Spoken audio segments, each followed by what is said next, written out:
An unexpected thing happened today at that NRA convention in St. Louis. Mitt Romney started off his speech to the convention by inviting his wife up to the podium.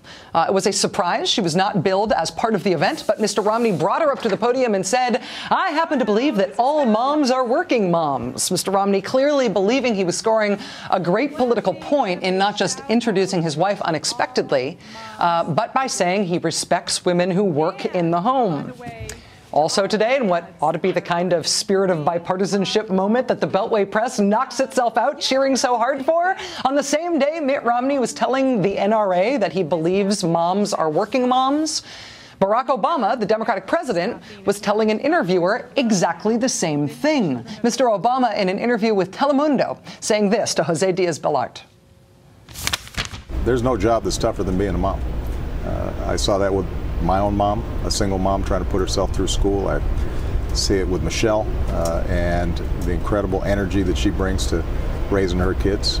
And as I said last night, I don't know Ms. Romney well, but she seems like a wonderful woman and obviously cares deeply about her family. Fight, fight, fight. So in the Democratic corner, there's no job tougher than being a mom. And in the Republican corner, all moms are working moms. It's a huge fake political fight in which both sides agree and use almost the exact same language to express their very similar feelings. Which means it is not actually a fight at all.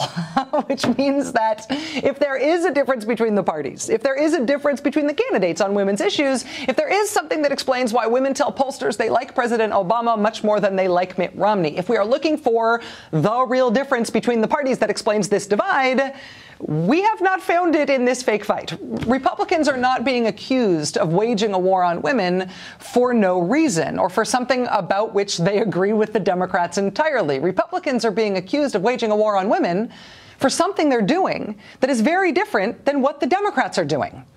It's about policy affecting women. There is no distinction between the parties at all on nice feelings about moms and candidates' spouses.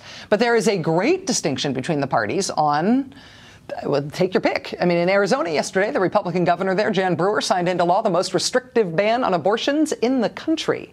Because of the way the Arizona law measures pregnancy, it bans abortion even earlier than the other 7 states that have enacted this type of late-term ban. Arizona also added a new 24-hour waiting period to their state's forced ultrasound requirement, and it hits doctors who provide abortions with new specially targeted regulations just for them.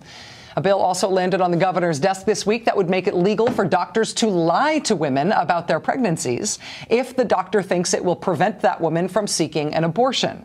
And still in Arizona, remember the Tell Your Boss Why You're on the Pill bill? A version of that bill passed the Arizona Senate this week. It is not dead. In Mississippi, Republican Governor Phil Bryant, a guy who said after taking office, quote, "We want Mississippi to be abortion-free," he's well on the way to that. He says he will sign a new trap law, a new targeting the state's only abortion clinic with onerous new regulations sometime in the next few days.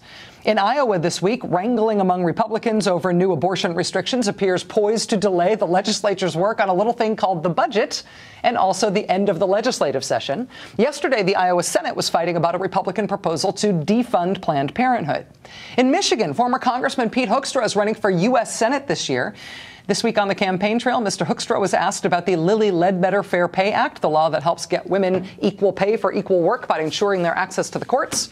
Here's what Republican Senate candidate Pete Hoekstra had to say about the Fair Pay Act at a campaign event this week. I voted against it. That thing is a nuisance. It shouldn't be the law. That thing is a nuisance. Republican Pete Hoekstra of Michigan calling the Lilly Ledbetter Fair Pay Act a nuisance. Again, it is a law that says women must be allowed access to the courts to sue if they're being paid less than a man for doing the same work. That's a nuisance, according to Pete Hoekstra. It was not a secret that Pete Hoekstra, along with most of his Republican colleagues, voted against the Lilly Ledbetter Fair Pay Act in Congress. But this is kind of a bad time for Republicans to be making headlines for trashing the Fair Pay for Women law. The Republicans' likely presidential nominee, Mr. Romney, has been falling all over himself this week on this issue. President Obama signed the Lilly Ledbetter Fair Pay Act 9 days after he was sworn in. It was the first bill he signed into law. But when the Romney campaign convened a conference call this week specifically to talk about women and the economy, they had trouble answering what seemed to be an easy, straightforward question about women and the economy. Our next question will come from Sam Stein with Huffington Post. Please go ahead. Yeah, does Governor Romney support the Lilly Ledbetter Act?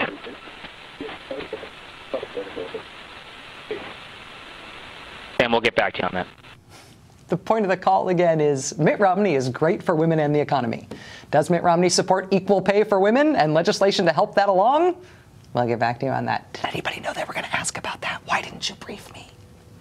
That was a really embarrassing moment for the Romney campaign. And even their cleanup efforts were messy. Not specifically addressing whether Mr. Romney actually supported the law in their initial response after the conference call debacle, and finally saying that Mr. Romney would not change the law. The campaign never did say whether Mr. Romney actually supports the Fair Pay Act, whether he would have voted for it, whether he would have signed it into law when he'd been president and had come to his desk. So I'd like to officially send out a plea to reporters who, unlike us, can get their questions answered by the Romney campaign. In your reporting on this issue, here is an unanswered question on a totally substantive political issue on which there is a big difference between Democrats and Republicans and on which Mitt Romney has so far avoided giving an answer. If you want to really advance the political conversation in a meaningful way, here's a freebie. Here's a question to ask Mitt Romney. Were most Republicans in Congress wrong when they voted no on the Lilly Ledbetter Fair Pay Act? Would Mr. Romney have voted yes if he were in Congress? If he were president, would he have signed it into law? Is Republican Governor Scott Walker wrong to have replaced the Wisconsin state-level version of the Fair Pay Act just last week? And when I said replaced, I meant repealed, sorry. He repealed it. Mitt Romney says that Scott Walker is his great ally. Does that mean that he thinks Scott Walker is right to have repealed fair pay legislation at the state level? This is not an esoteric, impressionistic, fake fight thing. There's a real difference here between the parties. So how about we instead focus on that?